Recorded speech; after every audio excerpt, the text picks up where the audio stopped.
we both played the game and we're like, what the hell is going on? Like, the craziest thing is like, I wanted to just care about ideas and like do hard work and do good work. And I deemed that impossible on my path. I realized that I would have to do stuff I didn't care about. I'd have to pretend to care about certain people and certain things, and I had to play a game. And it's like, this is crazy. We're spending our best and brightest off to like do the silliest stuff they have to pretend to care about while they all are secretly wishing there was a different path. I think what happened is people started ascribing meaning to like the objects rather than giving any credit to like the underlying economic engine. Right. And so the goal became not like find something you care about and work hard at it and like work hard throughout your career. It became like get the job and the house and the cars and the family and the meaning will come. The problem with aiming at the stuff and the job is like the economic engine doesn't give a two dams about how anyone wants to set up their life, how they're feeling. And so that engine, that game, like the default path works as long as everyone else thinks that the path works, right? It's a common knowledge thing, right? If everyone knows that everyone knows the game is working, then it's fine. If enough people start questioning the game, and don't think it's working, everyone knows that everyone else knows that they're kind of just playing along. It starts to fall apart really fast. And so I think that's more or less happened in the last 20 years, probably since the great financial crisis. And we just haven't talked about it yet. Welcome back to Practically on Purpose. Today's conversation is one that I have been looking forward to for a long time. My guest is Paul Millerd, author of The Pathless Path. Paul's writing found me during a time of burnout and questioning. I had just almost given notice at my last job, and I ended up staying there 6 more months. But Paul's writing really helped me realize that there was another way of doing things and that it was possible to choose meaning over status. In our conversation, we talk about what it really looks like to step off of the default path, why the Pathless Path isn't a playbook, but more of a compass. We also dig into Paul's ship, quit, and learn framework, his family's experiments with nomadic living, and what he's discovered about work, money, and meaning since he published the book. With the new hardcover edition of The Pathless Path coming out soon, we thought that this would be the perfect moment to revisit what it looks like to live life as an experiment rather than a blueprint.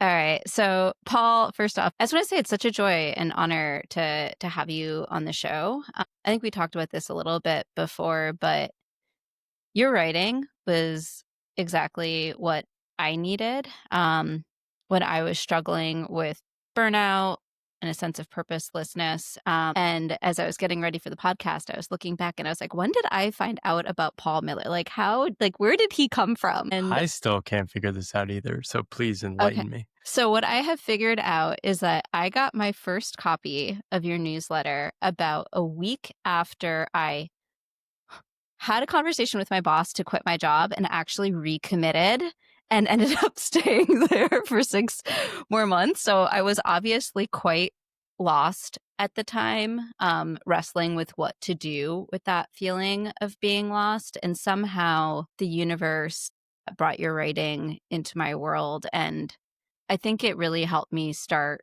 realizing that there's other people out there who have made this, it's not an impossible choice, but at the time it feels impossible. At the time it feels like idiotic, really, just to leave this like shiny gold star filled life for a sense of like, I don't know.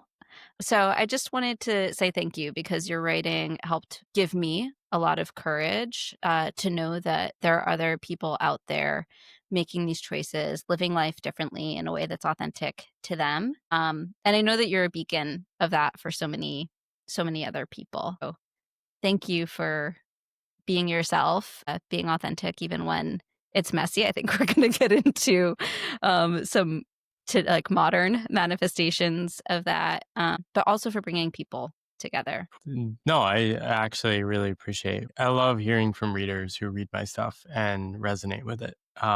Because I was you at one point and I was pretty lonely when I quit my job back in 2017. I was sort of desperate to find people and a big theme of my path has always just been I want to share everything along the way because like I want to plant poles for like former me to latch onto. And I also thought it was like so funny too. Like I wasn't that successful out of the gate.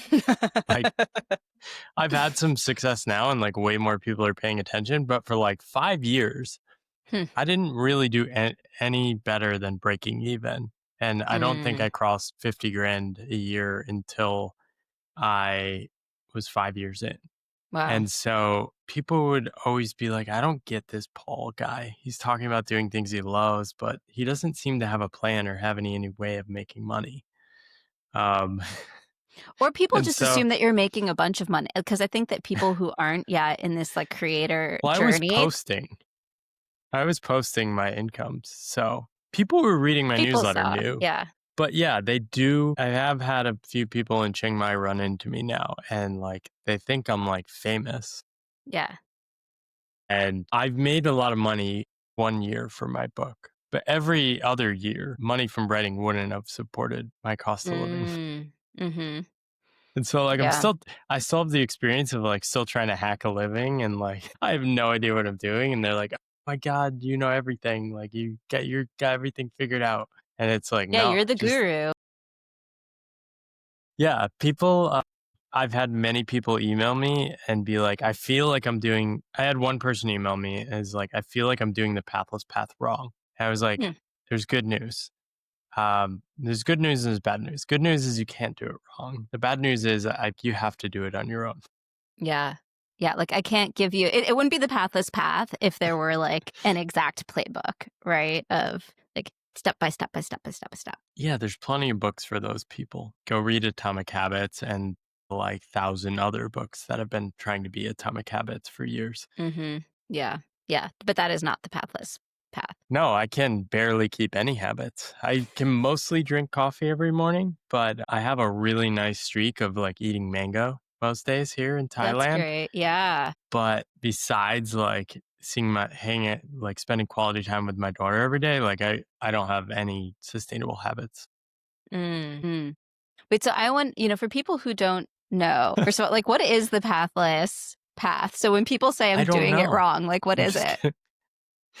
So, um, my favorite quote um, from the book, which I have not memorized. I probably should memorize it, but this really came to me as I was finishing the book, and I'm trying to figure out like what is it. Like I wrote this very like a month before I finished, probably 2 months before I finished the book. I realized that I had a book that was a little too vague. So I needed to add a Mm, little like definition. I needed to take a stand to understand what the pathless path was to me. And the reason I couldn't do it until the end is because I didn't really know what I was trying to achieve or write until the end. And so the pathless path is an alternative to the default path. It is an embrace of uncertainty and discomfort. It's a call to adventure in a world that tells us to conform. It's also a gentle reminder to laugh when things feel out of control and trusting that an uncertain future is not a problem to be solved. So that's my best definition. Now, you can't really create a framework around that. But I think to the people I want to reach, the pathless path is a phrase that helps you take like a deep breath and you're like, oh, okay, I'm not insane. yes. Yeah. I mean, as you're describing it, right, as you're sharing that excerpt from the book, to me, it's like a very somatic sense. It's almost like a heart sense, which to me is cool because I think that for your readers or for people who are first encountering their work, who are gravitating towards it, like I can just speak for myself. It's like, I was miserable. I was completely miserable. Like that was the feeling that was pervading my body. I was miserable. I was lost. I felt like I wasn't having fun in life. And just hearing that excerpt, it is almost like that feeling is a North Star in and of itself. And I really think it is a beacon, kind of like a North Star too, of like, oh, I can reorient towards that. And, I am my own compass of like, am I feeling more that way or am I feeling more in the misery place? Not that it's all like rainbows and butterflies as you're figuring things out, but it does give you a little bit of a sense of like, is this good or is this not good? Yeah, it's something to keep coming back to. I mean, I've Yeah. been on this path for more than 8 years now. I keep sort of getting like, even sound more like get stuck trying. Like it's often in the trying mode of like I need a plan now. Like I think Mm, for the last 2 years before I moved back to Asia, like I was starting to get really stressed about income. And the reason was like my income was basically going down. But I had to go back to all the principles and writings I had committed to. Okay, consider money from my past self a gift from my former self to my current self. Okay, mm, now I can relax a little, keep spending time with my daughter. Okay, well, how am I actually spending my time? Oh, I'm actually not working toward trying to make money. So I hmm, should just admit to myself that I actually want to spend all my time with my daughter right. and just even more fully embrace that, even if it's uncomfortable. And that the Because, like, in that discomfort is me aiming at my number one priority. And it's also just interesting to me. It's like, what will happen if I don't worry about money? Because, like, no one that obsesses about success and money ever tries that. mm, They never try that. They just mhm, try to recreate another job making money for themselves or do their own thing trying to make a lot of money. And so from the beginning, it's always just been super interesting. What if you don't try to make money? hmm, Now, and it that doesn't mean your money problem goes away. It means you sort of have to find your principles. You have to find work that matters to you. You have to find sort of the things you can commit to. Otherwise, you are really lost and unmoored. yeah. So there's 2 things that are coming up from that. One is I think that there's a famous David Foster Wallace quote that was basically like, whatever you're obsessed on, whatever you're focused on, like that is your God. So if it's money, like that's going to be the thing that rules you. But if you're in a moment where you're actually looking to step into a life of greater purpose, but all you can think about is the money, like you're going to be stuck because you're sort Yeah. of serving 2 masters in that world. The other thing that I really like about what you said, and this is something that you wrote about in the book as well, is that, you know, when you're in business school and then getting like sucked into the allure of the consulting world, that no one ever asked you, "Why are you doing this?" And Yeah. No one. that really hit me too. And now everyone asks me that all the time. So why are you doing this? It feels right. Like, I think that's like, it's that question doesn't bother me because it's like, I don't know. It just sort of feels right. Mm, That's a simple answer, but there's a lot under that, I think. It's the 8 years of practicing a new approach to life. mhm, It's I'm able to live in the present and I'm not stuck in the future trying to escape my present. mm. I don't have any goals, like I was telling you. Yeah, Like for better and worse. I just want to keep doing what I'm doing. And so, yeah, I don't feel defensive though. And if somebody had asked me that really intensely and they were like, Paul, like, really? Like maybe in grad school, if a friend sat me down, like, Paul, you're reading books all the time. You're skipping classes. You're not even trying to get jobs in consulting. Like, what the hell are you doing here? Mm, And I don't know. It would have been nice to have been slapped across the face once by somebody because I think I was always scared to I don't even know if that's true. I was really good at, like, going after, like, legible goals. mhm, Like, breaking into consulting, I was so driven to, like, prove myself. I was so insanely curious. All I did was read with my time. I just wanted to work on ideas. Like, I was just, like, so convinced I would do well in consulting it. And I was right about that. Like, I was such a good fit for consulting. I really loved it and did well in it early on. But I was so driven by, like, people who just like, "No, you went to the wrong school." Like, people like, "You can't do this. You have to go to a good grad school before you go to it." And I was like, "Screw this." Like, I'm just mm, gonna keep hammering over and over. But the problem was, like, after that first job at McKinsey and then grad school, both of which I did enjoy, I had, like, no plan. I was, like, bullshitting. Like, in my entrance to business school, I was like, "Oh, I wanna lead a global operations team because I was joining the global operations dual degree program. yeah, yeah, it's what you had to say. to get in. Yeah. Yeah, and everyone has to say certain things in interviews, but there was no, like, my heart wasn't moving toward that. Mm. Like, it was like I was running out of steam a little more and more every year. And so that gradual loss of interest was really hard to notice. Mm-hmm. And I think also when we're in these like elite educational environments, people just supply the goals for us. And I don't know, for myself, I feel like And I they're ended up, cool goals. yeah, they're cool. And it's like fancy people or like, cool events or whatever it involves. It's almost like wonderful problems to have. But I just remember for myself in law school, like I got so caught up in all like the group think around it. Like I remember, at the end of my first year, everyone's like, well, are you going to try to write on to law review? And I was like, well, I don't really want to be on law review. Like that's not actually how I want to spend my time. But it's all of a sudden everyone is doing that or I mean, everyone is interviewing for Obama the did big law job. review. What are you doing? Yeah, exactly. Yeah, what have you done with your life? Yeah, interesting enough, like I sort of rejected the groupthink reflexively. Mm. I Hmm. always have. But the problem with that is I didn't have another channel to move toward. I wasn't like this groupthink is wrong. It was like the groupthink is wrong and I'm going to put in less effort than other people, but then like eventually go after all the same goals. Hmm. Like it was actually really embarrassing in grad school. I applied to McKinsey and they rejected me after working there. Like, it was so embarrassing. Mm. I was walking on Cambridge Ave in Boston, yeah, in the Beacon Hill, and the partner called me. He's like, "Yeah, we couldn't understand like why you want to come back. It wasn't like a clear case," and he was right. I Mm. didn't talk to anyone the entire time I was in grad school about coming back. I didn't make a clear case. I didn't stay in touch with people to try and support my case. I didn't really like put the effort in. Yeah, you didn't play the game.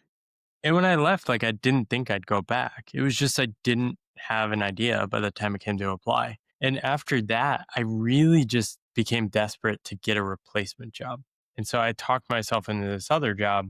And another thing I experienced is I kept getting recruited by these people I was really inspired by, and they'd quit before I started. So that happened with two successive jobs. And then in my consulting jobs, I think I had like 15 different managers over like 7 years. Wow. And so it was just over and over again. I could never find like the right fit. I could never find like a slipstream that like made sense and an aim I wanted to go to. It was always just like changing and in turmoil. But now, like on this path, it's like I just want to keep going. This is awesome. This is so great. And like that is the thing in my body. I think you're sensing from the quote as well. And it really is a somatic experience. Yeah. So I'm sure people would be curious. 'Cause I actually get this question all the time so what does pathlessness actually look like in practice? So like today's Tuesday, we're recording. Like what does a random Tuesday look like for you? Woke up at 7:20. My daughter woke up about 5 minutes later. So you had a lot of time for your morning routine.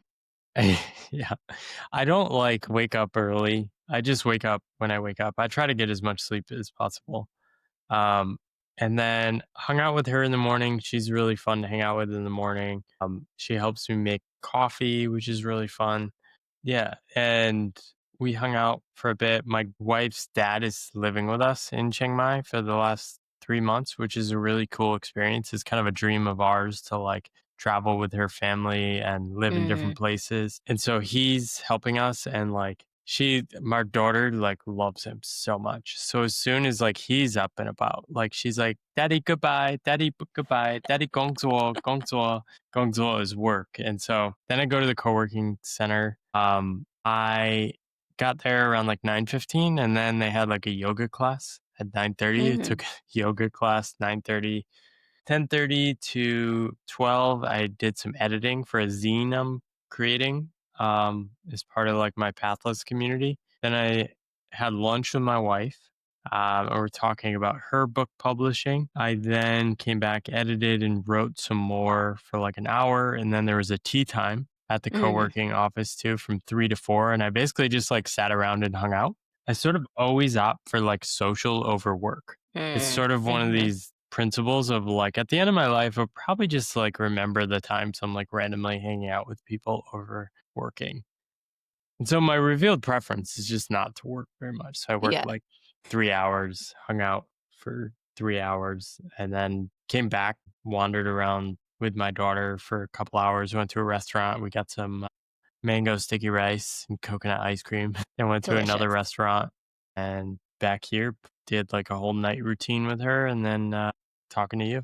Wow. But that like every day is so different. And I think I optimize around different days. I've written a post, Mm, Paul Millard Week in the Life too. If you Google that, you'll find another one. awesome. Yeah, But people can check that out and just see. So it's really quite varied, both the content of each day, but then even day to day. yeah. Yeah. And it's been extremely different. The first 2 years of my daughter's life, was spending a lot more time with her because we didn't really have as much help. But we sort of chose that as like our path. And then over the last 6 months, 7 months, been pretty wild. I mean, we were moving around Austin, waiting for my wife's citizenship appointment in the US. And then we spent a month in Oaxaca. We came Mm, back. Um, then we went to Taiwan for a month. We went to Koh Samui for a month, and now we're in Chiang Mai for 4 months. that's great. And is that on the community chat? One of the things we talked about a bit was like this traveling village idea. Is that Yeah. part of this, or can you talk a little bit more about that? Yeah, so I love to live out questions. So the question is like, what does a life look like with kids given location independent parents? Mm, Right? So we don't have to go to an office. What does a life look like? And we happen to like living in different places, and so this is part of a year of exploration. And we're just sort of hoping like answers emerge, relationships emerge, and like aims emerge out of this. But we don't really know what the plan mm, is. So we're going back to Taiwan for a few months, and we're participating in this family village of 20 families. It's called Traveling Village, travelingvillage.com. It started about this Danish guy.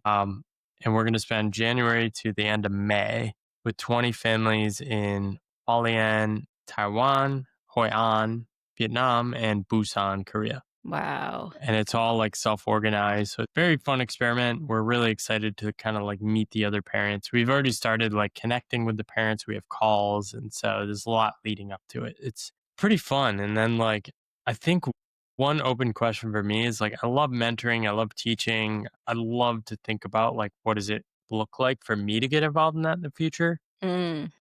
And it's just an open question that I plan to sit with for the next few years. And that's sort of how I guide my aims and interests too. It's like, what am I actually curious about now? Yeah. So I'd be curious for the traveling village. I imagine that the other families are all location independent. I'd be curious where are folks in their pathless journey, just from the people that you've met with. It's a range. I think there's like long-time travelers. There's one family that's been traveling with their daughter who's not 11 for like 9 years. And they've like figured out how to make remote work. There's younger families that like haven't quite figured it out, but are going to do like a semester Hmm. traveling.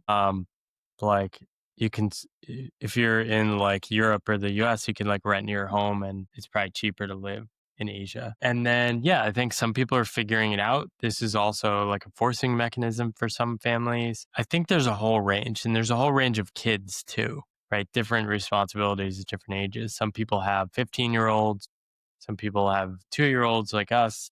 Some people have 4 kids, some people have 1 kid. So it's going to be really interesting. I have just as many questions as you. Yeah, I was about to, I'm like, oh, so what is education? Because this is something I've shared with you. Like, I am curious about doing something like this with my family at some point. You know, my daughter's 8 months old, my son is 5 years old, but I know a family in my town that spent, I think it was a whole school year traveling around Europe. The father was writing a book and needed to do research in different places. And they said, like, let's just bring the kids. I think that they were like 10 and 12 at the Nice. time. So I have questions. It's like, oh, what does education look like? And people, even within that village, right, probably have different educational priorities. Maybe some are Yeah, coming out of a definitely. structured environment, some are like explicitly unschooling, and then there's like a whole range in between that. I'd be curious to hear just like how has the community talked about that to the extent that they have? Yeah, so my wife and I have been nomadic on and off for the last 7 years. And we always knew we wanted kids. So everywhere we went, we always met people with kids and we'd like talk to them and interview them. And the thing you realize is there's 100 different flavors of like living abroad with kids. You have like expats working for big companies on massive pay packages, putting their kids in the most expensive elite schools in like random countries, Hmm. right? You also have people who like are like ideologically opposed to like public school and just the whole system, like the whole financial, like crazy Bitcoin people who are like I have everything family is members broken. like that. Shout out. Yeah, and they want to like reinvent everything. And oftentimes it seems like they're just trying to reinvent the default path with like their buddies. Hmm. There's the people that want their kids to be like entrepreneur bosses at like 7 years old. Honestly, we're like both deeply curious and like want to explore curiosity with our kids and want to give them a lot of opportunities to learn and are like non-ideological. We're still very open. I think we're Hmm. like very grounded, but weird and curious and open-minded. Which is perfect, right? It's like you're not going to spin out, but like you're willing to go explore and see what causes and conditions present themselves to you and what you want to do with that. I think I approach so much as an engineer too, and it's like you can just think of these things at first principles. Like, what are we trying to do here?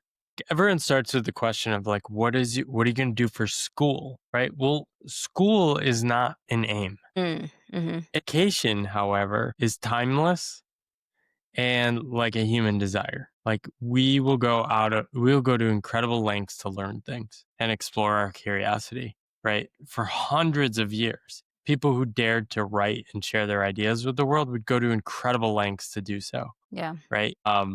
And so that's very human and innate. So I start with the question of like, how do we foster education for someone coming alive in today's age? And starting with the assumption of like, everything I think now is probably like Probably. wrong, right? Everyone's always trying to like correct the mistakes of their parents or like what they think is wrong with the current state of the world. But like, we're not even going to be able to predict the challenges they're going to face like 15 to 20 years from now.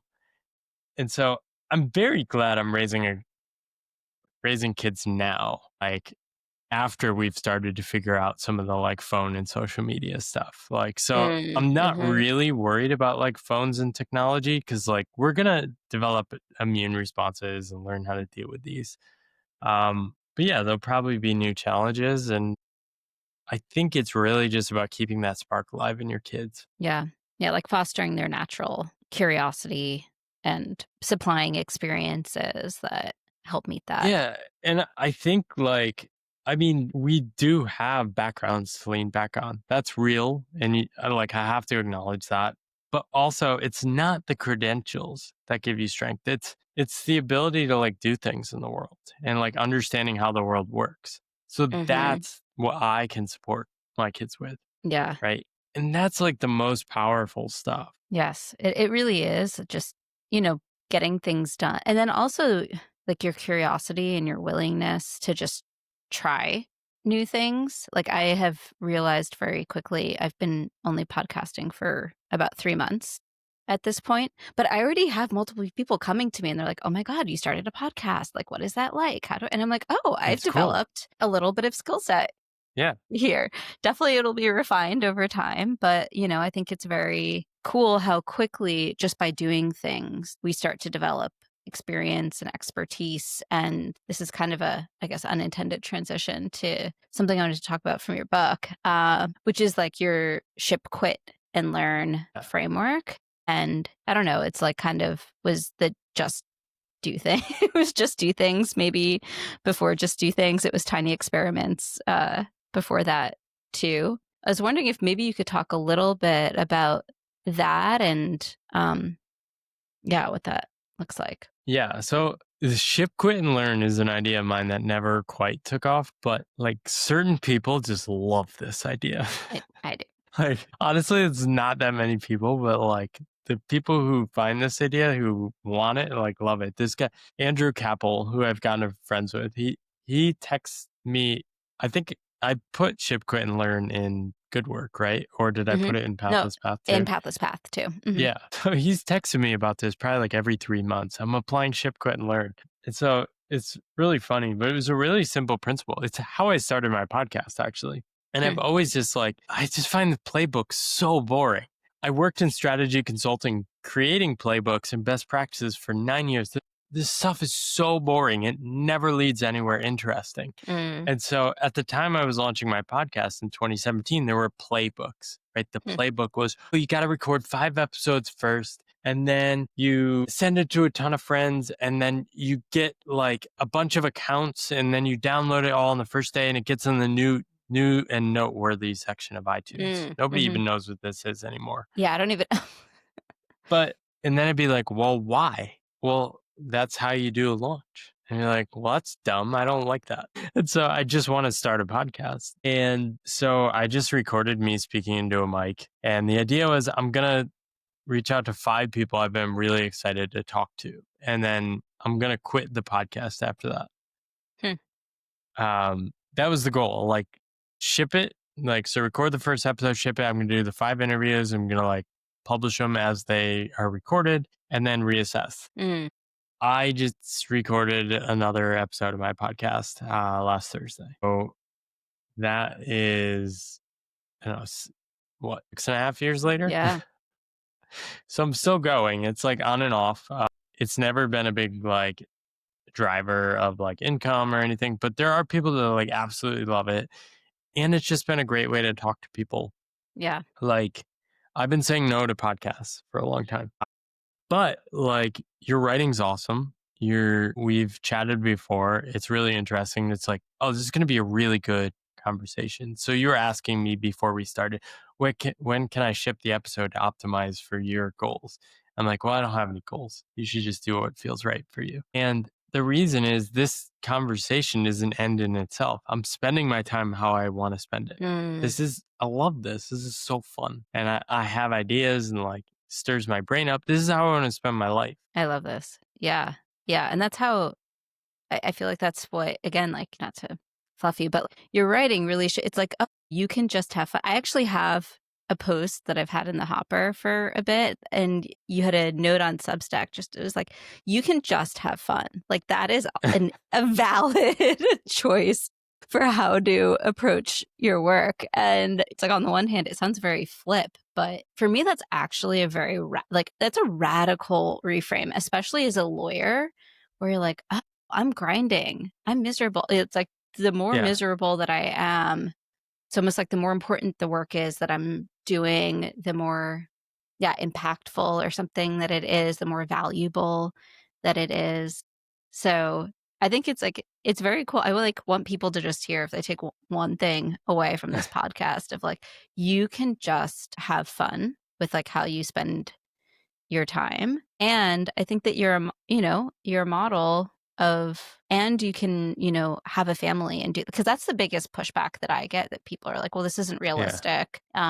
Especially if you have kids. But I don't think that that's it depends on what your priorities are. Like, what does the rest of your life look in like? that statement, right? There's so much you can't do this if you have kids. You can't live the upper middle class premium life in the US if you want to purely explore your curiosity, and your curiosity is not writing about finance or starting a company, right? My interest was writing. And so there was a certain level of sadness with that at the beginning. It's like, yeah, this is the thing. This is not going to be easy to like reclaim any sort of my former life, but I'm having the time of my life already. I'm just going to see where this goes. And yeah, it's just like, it's really what you want, right?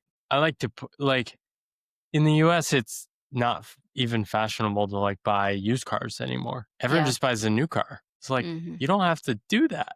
In a new car, your like $40,000 car you're buying, that's a year of travel. You can That's live like a anywhere in the completely world on 40 grand. Especially, But in Asia. but you don't want that, right? When you're choosing to own the home or buy the nice car or send your kids to private school, you're choosing you don't want other things. The only reason that sounds weird is because like those things have become the norm, right? And so I don't own a home. I don't own a car. I don't own any nice stuff. The nicest thing I own is this, my iPhone, and that's like a business expense. Hmm. But yeah, it's doable. And then like a hidden side of this is like a lot of people are just like, well, my partner would never let me do this. Me and my wife are nuts. We're like so committed to like we want to live the full expression of our lives. And unfortunately, the full expression of our lives for us is like creative paths. My wife's been working on her writing for years and has struggled to make money. She's putting out her first book this year. For the last 2 years, I've been supporting her by watching our daughter, and she's been probably working the majority of the days. Joy of my life to take care of my daughter, but we definitely sacrificed earnings to do that. And we don't know if it will pay off, but the goal is not maximizing our financial potential. It's living out our principles, which like creative work is super valuable. It's above paid work in our like family hierarchy. And did you and your wife ever have, like, before you got married or while you were dating, like an explicit sit down where you're like, these are priorities of what we want to optimize for? Yeah, I think early on we were pretty aligned on like the work thing. We met on Tinder. My Tinder bio is like, I'm trying to build a life not centered around work. Mm, I'm which spending is my days, great. yeah, I'm spending my days writing, exploring my curiosity, and contemplating like what matters. Mm. So it was because I had just left New York the year before and I kept like attracting the wrong people who would like see my job and like want the upper middle class life. And I'd be like, what if we blew up our lives and just wandered? And they're like, "Ah, this guy's nuts." And so when I met my wife and she's like, well, he's just like doing what he says. And like, I want to like quit my job too and like go after things I care about. So we were very aligned on that early on. We also did this thing called the Life Book. What I is heard that? about it on the podcast, but we didn't do it through the formal program. They have like 12 parts of life. And we went through the question is like, what do you want? What are you willing to give up to get it? Why does this matter to you? Like simple but deep questions like that. We spent an afternoon in Bali, like 6 hours. My wife doesn't like contemplating or discussing that long, but I was like, we have to do this before we moved back to Taipei and moved in together. But yeah, going through those categories of like, what do we want in work, family, generosity, taking care of our parents, kids, family, Mm. all these things. And I mean, there are obviously some very clear differences. We grew up in two very different countries, very different cultures, but I think those clashes and differences were interesting to us. It was always like, how can we write our own story? That's the combo of these. And that's really the only way out of like marrying someone from another country. Otherwise, you just end up picking one or the other cultures and just like sticking to it. Yeah, yeah, I see this in my own family. Um, my brother's wife is from China, and it's like a very because it's like the ways that they were raised were just so different, and I think that they're trying a little bit to create their own blended, but it feels a lot like, okay, just choosing. It's like, all right, well, she's the mom, and she's putting in all the work, and she's like, okay, this is kind of how we're gonna do it. And my brother's like, okay, well, I love you, and I love how you turned out, so like, seems like a good enough model. Yeah. And does that work for them? I think it's working for them, though there's That's great. moments for the rest of our family, right, where we're not Chinese and some of their choices are really hard for us to Yeah. understand. So, like, that's been a lot of the dynamic of my brother really serving as translator to say, like, we are doing this thing that you guys don't get, but, Yeah. this is what It's her culture is. Yeah, it's very interesting. Like Angie's parents are doing so much for us and they're just offering more and more. They're offering money and time and resources. And like it's really hard for me at first accepting this. I'm like, oh my Yeah. God, like they're doing too much for us. And just like I kept needing to clarify. They're like, no, this has been our dream. This is part of our life. This is what we value. This Hmm. is helping us like, and so yeah, I feel guilty. Like I'm like, are they doing too much? Am I like, Are you a and bad but son-in-law? Like, not, yeah. yeah, and they're like so eager to support us. And it's so, I just feel so lucky I'm able to tap into that. And yeah, there's also like, there's nice things the other way. Like, I think with American individuality, like you have a lot of freedom to like live your own life. The hard part about that is you have to figure it out all on your own. Hmm. But you can pursue this crazy path that I'm on. And so even though it probably makes my mom uncomfortable, she's supportive. Like because it's like, yeah, of course you're supposed to like go do your thing, follow Yeah. your path and things like that. So yeah, it's all these different things, and over time it's very beautiful to like discover many cultures. Well, it's funny as you're saying that, I'm reminded of, it is very American as well. It's like life, liberty, and the pursuit of happiness is like right in there in our founding docs. And yet, at least for, I won't say everyone, but for some people, we have just really narrowed our sense of like, well, what is happiness? Like, what are the prerequisites of happy? It's like you got the car, you got the house, you got the kids in a good school, they go to camp, whatever it is. It's interesting how much we've like shrunk it down, even though the grounding principle is like so much broader and so much more individualistic, I guess. So I call this my accidental meaning hypothesis. I didn't go into depth in this in the Pathless Path because it was uh, a little too hard to track. But basically, I think what happened, especially in the US, is like the US just had economic tailwinds behind it since World War II. Hmm. Incredible luck to be like basically the center of the financial universe. Still, like basically, we get to like grow and have higher wages because people want to buy our treasury bills. That's that's why we have a trade deficit and like why it's probably good for Americans, but we won't go down that rabbit hole. Um, That'll be another episode. the trade deficit. Yeah, the US economy from like 1950 to 1980 grew like 4 to 5% a year, which is massive. 4 to Mm. 5% a year is not double 2 to 3% a year. It is exponentially more because it compounds more and more and more every year. Hmm. And so more and more people moved into the middle class and into the upper class. And so we now have um, multiple generations where like basically the formula for like getting ahead was like getting a job and remaining employed. And this is still true as much as people want to talk about how hard it is to be in America. Like it's honestly the best labor economy in the world. Like it is basically true that if you find a job in a decent company and just stay employed, you're going to be doing pretty well. The Yeah. problem is, as part of that life, this emergent like suburban middle class ideal of like the cars, the stuff, the job. It became this package that was like passed down multiple generations. And I think what happened is people started ascribing meaning to like the objects rather than giving any credit to like the underlying economic engine. Mm. Right. And so the goal became not like find something you care about and work hard at it and like work hard throughout your career. It became like get the job and the house and the cars and the family, and the meaning will come. The problem with aiming at the stuff and the job is like the economic engine doesn't give a two dams about how anyone wants to set up their life, how they're feeling. And so that engine, that game, like the default path works as long as everyone else thinks that the path works, right? It's a Right. common knowledge thing, Mm. right? If everyone knows that everyone knows the game is working, then it's fine. If enough people start questioning the game and don't think it's working, everyone knows that everyone else knows that they're kind of just playing along, it starts to fall apart really fast. And so I think that's more or less happened in the last 20 years, probably since the great financial crisis. Yeah. And we just haven't talked about it yet. I think one piece of evidence is like seeing how crazy my book has done. Like it didn't even promote it or do a book launch, and it still sort of like took off. Yeah.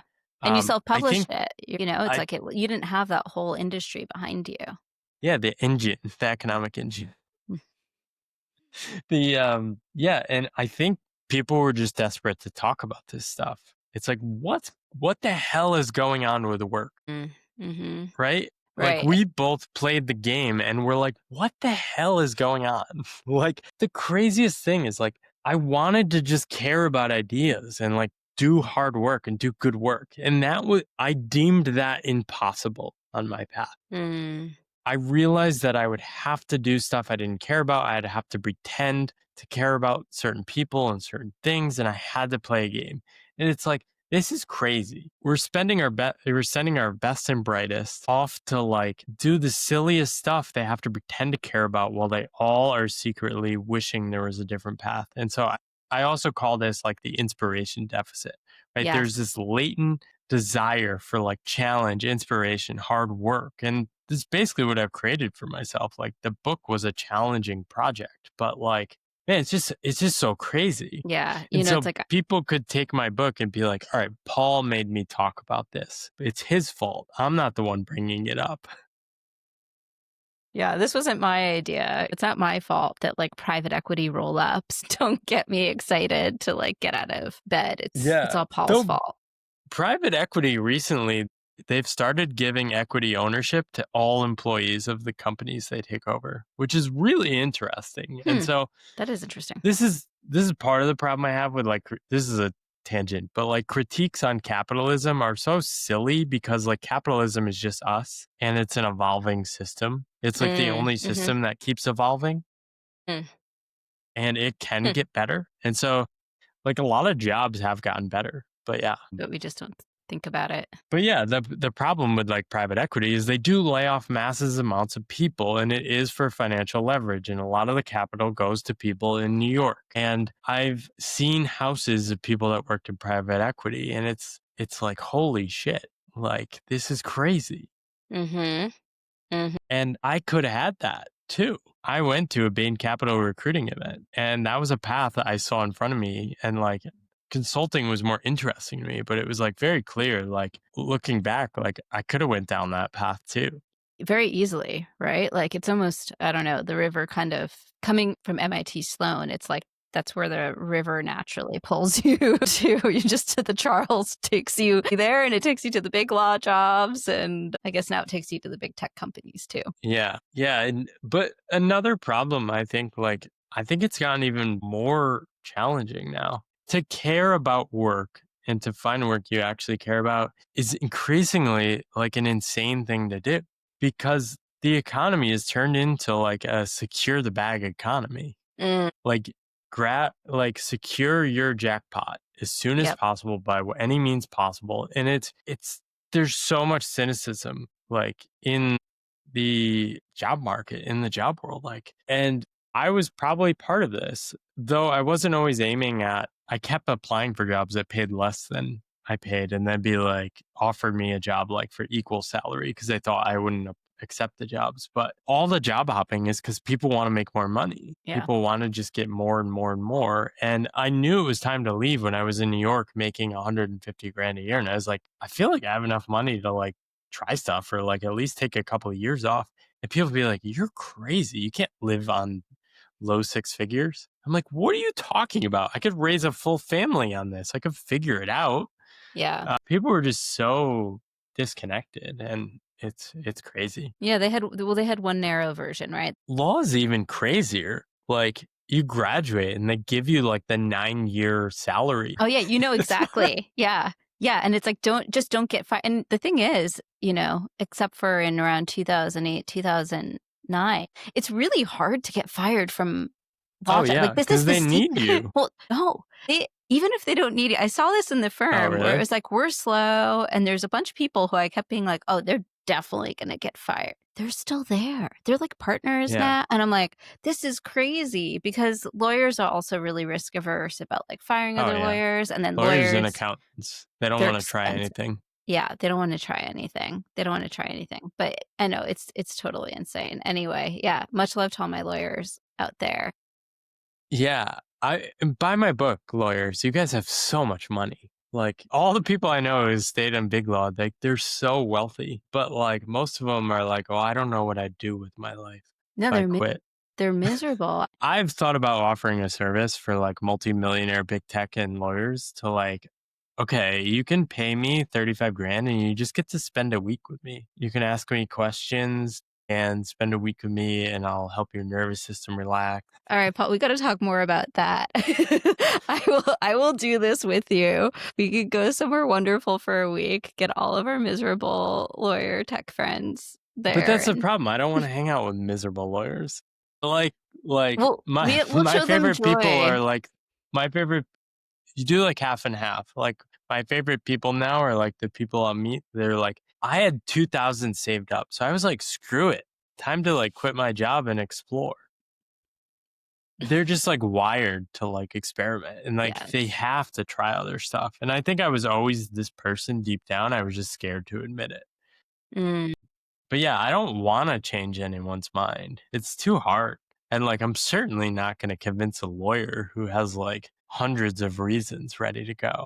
No, I'm thinking more about the lawyers who are feeling kind of like what I felt, like this deep sense of dissatisfaction, curiosity about a different way, but it's almost like the pathless path experience. I've been thinking about events for a long time, but I don't do it. Like, that tells me I don't really want it that bad. I think I would really enjoy it. It'd be really fun for me. I love doing stuff like that, but I just don't want to organize it. Yeah. But yeah, I'd be happy to explore something like that with you. Leave a Yeah. comment. If you're still listening, leave a comment. And I feel like you're way better at planning than I could be.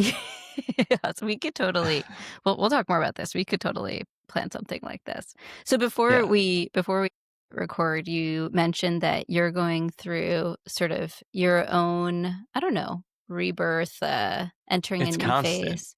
Yeah. What is Every day is that? pathless. That's the joy, right? When every day's pathless, every day is new, a new life, a new adventure. But like Think what's real now? I think the last 2 years were all about leaning into fatherhood. And I think through many slow days, I really sort of softened into this new version of myself. And I think for one, I really confirmed again that, like, okay, I need writing. Writing in my life is very important, it's very life giving to me. And so I need to keep creating time with that. I also do have ambitions that are aligned with that. I do want to help people on these paths. I feel a duty to help people. So many people have bought the book and like I feel like I don't have enough stuff to help them. Mm, But I do want to create in that direction. I love the people that are my readers. And so the problem is like the choices are just like do a full-time work and like see my daughter from like 6 to 7 every night. And I just don't want that life. So my life is gonna continue to be around working less. And I need to partner with people. I need to figure out how to do that. I'm worthless to work with. We had some exchanges about you helping me with something, and like I just don't even respond. And this keeps happening. This is a cycle mhm, over and over again. And it's just part of it is like I love my life and like I have enough for now and I feel really good. And so like I'm not motivated to like do more for like money. Like mhm, it's just like so unmotivating after like a break even point. It really is like the 70 grand point. Like from Kahneman's study. And so I'm still figuring that out. I have a lot to develop. I think I have some fear of success of doing more. I always meet people that are like, "Oh my god, you could do so much." And I'm like, "Why?" Like, I don't know. It also like doesn't feel that possible. hmm. I think because I'm constrained by my own like work hours and work habits, which is generally just not working that much. Yeah, yeah, unless it doesn't feel like work, Yeah, right? and Like, that's the actually thing, mhm, like, finishing a book feels totally obvious, and I know I'll write several more books, but for other people, writing a book is insane, mhm, really challenging, but it's like, that's so fun and exciting for me to think about that I know I'll do it. yeah, for you that it's like it's not work, right? Like, it's fun to actually write the book, even though it's like time where you're applying your effort in this concrete way. Yeah, I call it good hard versus bad hard. Bad hard Mm, is like the grinding all the hustle bros are always trying to convince us we really need to do. We need to like maximize our potential. I don't want to maximize my potential. Maybe if it includes like being a good father, but even then, like I'm going to just drop the ball in aspects of my life at various points. And so I just want to be a normal human with flaws. But I do want like hard, challenging things in my life. And that's where like writing seems to be a continuing edge I can push. Like, mm, man, writing never ends being hard. yeah. Well, it's funny though, I don't know, writing feels hard, but then there's also these moments where it's like it's just flowing Yeah, those through are too. magical. What I mean is like, there's always like, I think with a book, there's always like an aim. I'm aiming at this final feeling. My books are very somatic. It has to be a Hmm. feeling throughout and toward the end. And it's like, I don't know how to get there, but it's there. Mm, And some days I'm just like rewriting a paragraph for hours and it finally clicks. And then you just keep going through. Some days it flows, some days it doesn't. But yeah, it's so fun. I love it so much. But it can be very challenging. yeah. And that's real too, right? Like I think that sometimes when people think about, oh, I'm going to embark on this creator journey or whatever, it's like I'm just going to be having fun all the time and it's just going to be easy. And it's kind of like in contrast to where we started, like the pathless path as a somatic feeling, but even, within that feeling, it's a life. There's challenges that arise too. Yeah, I think that it's always a straw man because I do think you can feel good most of the time, but I don't think you can I think people portray that as like, oh, it's gonna be constant fun and pleasure and joy and it's like fireworks, but like that's just like fake anyway. No one wants to feel like that all the time. Like the ups Mm, and downs of life are what gives life its beauty. And so I do think it is far more possible than people think to not feel bad while working. mm, And so that doesn't mean aiming at trying to just have fun or be like super passionate. But if I feel like I'm grinding or working towards something I don't care about, or it's like really hard and I'm like, it's not a priority for me, I just stop it. I just don't do it. And so I just sort of do, like, I don't have a schedule most days. I just do whatever randomly pops into my head. The downside of that is like, maybe I do need to rethink this approach to like actually achieve like some of the direction I'd like to move. But I do think you can mostly spend your days in work mode without feeling bad. And that's mm. pretty radical for most people. Yeah. But that's No, what my second book is about. good work. Yeah. Yeah.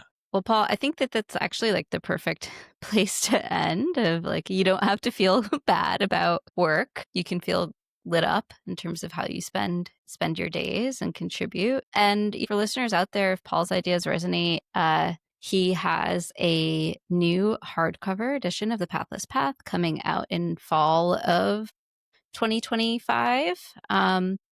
Yeah, Going to I talk think a it's little bit gonna about that launch around November, December. It's gonna be the most beautiful book you'll own, that you've ever and seen. it might be. It is beautiful. At least for Americans, we don't have many beautiful books, but like places like Europe, they still sell like beautiful books in bookstores. Yeah, the goal is to take a ton of money from my royalties I earned and create something that's beautiful and inspiring for me. Mm, And it seems just really fun to create something so extravagant and beautiful and delightful. And I don't know what's going to happen. I invested, it's probably going to be about 60 to 70 grand of my own money hmm. in this project. It's kind of a crazy experiment. It's more like a medium experiment rather than Anne Laura's tiny experiment. And we're going to see what happens. Like, I really want to take a bold stand for like doing work on your own terms in ways that matter to you. And this is my bet. So yeah, I don't know how I'm going to launch it, when, timeline, how I'm going to do it. But I still need to think through that. All right. Well, stay tuned. Pathlesspath.com is where you can find most of my stuff on that, or pmiller.com. Amazing. And then people can also find you if they want to follow along generally on Substack. And Anywhere. Just search Paul Millard. I'm the only one on the internet. you're the amazing. And then people, I just want to take a moment also for the Pathless Path community. So there are a lot of other people who are feeling this way. You always say find the others, and it's helpful. I've started to collect some of them together. Can you just say a word about the community? I always forget to promote the community. People always yell at me. They're like, you need to tell people about this. Yes. Yeah, pathlesspath.com/membership. I should probably come up with better, like if you have ideas of how I should better promote this. Yeah, it's about 500 people now. We've started a WhatsApp group, which has been pretty active. We have monthly hangouts and still experimenting, thinking about a global meetup day this fall. So that could be really fun too. Yeah, that would be super fun. I'm in the And community. it's a one-time Mhm. fee. You can pay either 75 or 150, whatever feels right. Or if you honestly don't have the funds and really need financial help, just email me. I'll take care of you. That's very generous of you. What I was going to say is really cool about the group is the way that people support each other. You know, there was someone who is doing a coaching certification, and there's this amazing moment of like they need to do a certain number of sessions, and there's a lot of people in the community who also could probably benefit from coaching support. And uh, you know, I think it's very cool as well how you consistently promote people within the community. I'd say about a third of the self-promotion posts in the WhatsApp group seem to be you promoting other people. Because people don't do it. And People don't so, do like, it.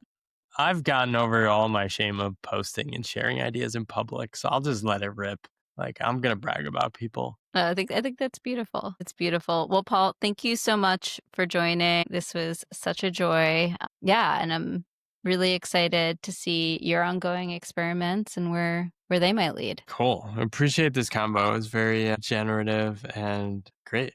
I loved it. Thank you. And people should follow your stuff too. I'm happy to put this episode on my podcast feed as well if you want. On Oh, that would be intro people amazing. to your podcast. Oh, thank you. Yeah. So I'm over at Practically on Purpose on Substack, and I write about same topics like helping high achieving folks step into greater meaning and purpose. I'm also a meditation teacher and a Reiki master. So I write about some spiritual weirdo stuff too, if you're into that. Nice.